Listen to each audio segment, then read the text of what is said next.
नमस्कार, विश्वमानव न्यूज में आपका स्वागत है। मैं श्री गोपाल नारसन। सबसे पहले मुख्य समाचारों पर एक नजर। सरकार ने गैरसैंण कमिश्नरी के गठन को पास नहीं किया, बोले तीरथ सिंह रावत।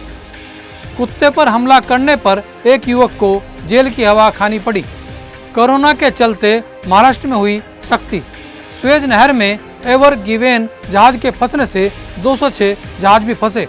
प्रधानमंत्री नरेंद्र मोदी ने पूर्व प्रधानमंत्री इंदिरा गांधी की तारीफ की। अब खबरें विस्तार से। उत्तराखंड के सीएम तीरथ सिंह रावत ने गैरसैंण कमिश्नरी को लेकर कहा कि सरकार जनता की नब्ज महसूस करके ही कोई कदम उठाएगी।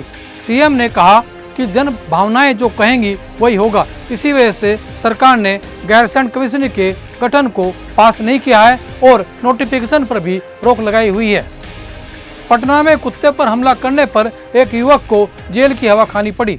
आरोपी सूर्य दयाल साहनी को पुलिस ने गिरफ्तार कर जेल भेज दिया है। एक्सरे जांच में राड से हमला करने से कुत्ते के सिर की हड्डी टूटने की बात सामने आई है।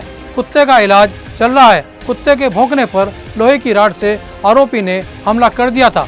कोरोना के चलते महाराष्ट्र के सभी मॉल्स रात 8 बजे से लेकर सुबह 7 बजे तक बंद रहेंगे।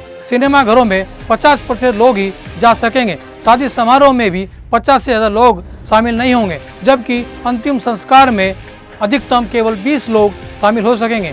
कोरोना को ध्यान में रखते हुए अस्पतालों में 50% बेड को रिजर्व रखा गया है। होली को ध्यान में रखते हुए यह गाइडलाइन जारी की गई है। सुएज नहर में एयर गिवेन जहाज के फंसने से यहां 206 जहाज फंस गए। इनमें 16 तेल टैंकर भी हैं, जिनमें से ज्यादातर चीन और भारत से जा रहे थे। यह जहाज इस तरह से फंस गया कि इसे निकालने के लिए कई सप्ताह लग सकते हैं। करीब 400 मीटर लंबे इस जहाज से सुएज नहर के दोनों तरफ के रास्ते ब्लॉक हो गए हैं।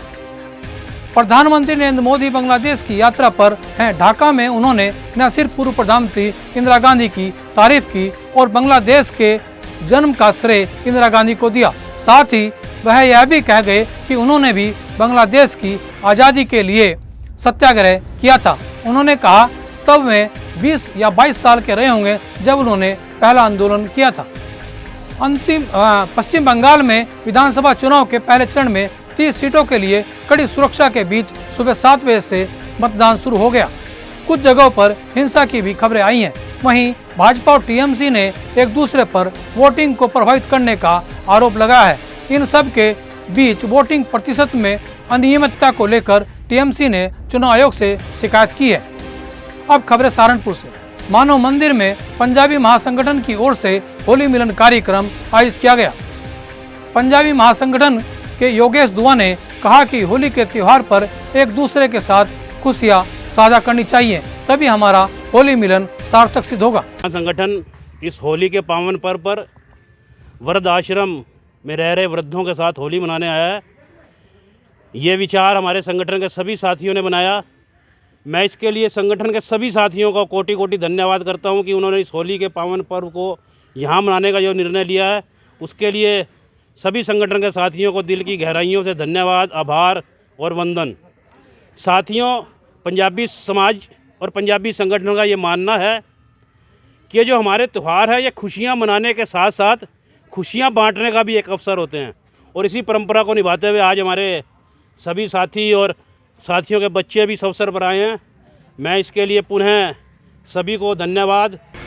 अंतर्राष्ट्रीय रंगमंच दिवस के उपलक्ष्य में अभिनय मित्र सहारनपुर के सानिध्य में एक रुका हुआ फासला नाटक का मंचन देहरादून से आए एकलव्य ग्रुप कलाकारों द्वारा किया गया। सहारनपुर के रंगकर्मी स्वर्गीय सरदार अनवर की याद में एक अवार्ड की शुरुआत भी की गई। संदीप शर्मा, संयोजक अभिनय मित्र, आज विश्व रंगमंच दिवस के उपलक्ष्य पर मैंने एरोन संस्था और किरदार संस्था के सहयोग से हम तीनों ने मिलकर के आज एक नाटक का मंचन यहाँ पर करवाया है। देहरादून से एकलव्य ग्रुप ने यहाँ पर आकर नाटक एक रुका हुआ फैसला का मंचन किया है और हम तीनों ने मिलकर के, क्योंकि रंगमंच जो है वो जोड़ना सिखाता है और इसीलिए हम लोगों ने मिलकर के इस नाटक का यहाँ पर मंचन किया। दहेज उत्पीड़न और 3 तलाक के आरोप में पुलिस ने पति सहित ससुराल पक्ष के 8 लोगों के खिलाफ मुकदमा दर्ज किया है। पीड़ित महिला ने बताया कि उसका निकाह गयूर आलम निवासी रहीमपुर रुड़की के साथ हुआ था। निकाह के बाद से ससुराल वाले कार और 2 लाख रुपए की मांग करने लगे। वह न देने पर आरोपी ने महिला के साथ मारपीट की और 3 तलाक कहते हुए पीड़िता को घर से निकाल दिया। राधा माधव सेवा मंडल की ओर से रामनगर रुड़की में हुए होली मिलन कार्यक्रम में वृंदावन और गुजरात से आए कलाकारों ने भजनों की प्रस्तुति दी। साथ ही लठमार होली, लड्डू होली और फूलों की होली खेली गई। उत्तर प्रदेश उत्तराखंड की खबरों के लिए बने रहिए हमारे साथ। नमस्कार।